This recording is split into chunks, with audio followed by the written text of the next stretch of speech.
Hey guys, அனைவருக்கும் வணக்கம். ரொம்ப நாளுக்கு அப்புறம் மறுபடியும் ஒரு திருக்குறள் உங்களை சந்திக்கிறேன். 1290வது குறள். கண்ணின் துணித்தே கலங்கினாள் புல்லுதல் எண்ணினும் தான்வித்து புற்று. இந்த குறள் ஒரு அழகான குறள். எப்படி சொல்கிறதுனா, ஒரு கதையோட உங்களுக்கு நான் சொல்கிறேன்.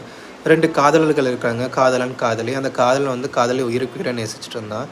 ஒரு டைம் என்ன ஆயிருதுன்னா, அவன் ஃப்ரெண்டு சொல்கிற பேச்சை கேட்டுட்டு இந்த காதலியை நீ தப்பானவன் அப்படி இப்படின்னு பேசிட்டு நம்ம பிரேக்கப் பண்ணிக்கலாம்னு சொல்லி திட்டி அமுச்சு விட்டுறான். கோவப்படுத்தி அவளை புண்புறுத்தி மனவேதனை அடைந்து அவளை கழட்டி விட்டுறான். கொஞ்ச நாள் போனதுக்கு அப்புறமா இவனுக்கு உண்மை தெரியுது. யாரோ ஒரு தப்பான சொல்கிறத கேட்டுட்டு நம்ம லவ் பண்ணுற பொண்ணு இப்படி சொல்லிட்டேமேன்னு சொல்லிட்டு அவகிட்ட போயிட்டு சாரிடி அப்படி இப்படின்னு பேசுகிறான். அந்த பூவெலாம் கொடுத்துட்டு சிரிக்க வைக்கிறான். பட் ஆனால் அவள் பழைய மாதிரி வரல. ஸோ என்ன சொல்கிறாங்க அப்படின்னா, ஒருவர் மனதில் ஏற்படும் ஆழமான புண் அன்பு காட்டினாலோ உடனே மறைந்து விடாது. அதுதான் இந்த குறளுக்கு பொருள்.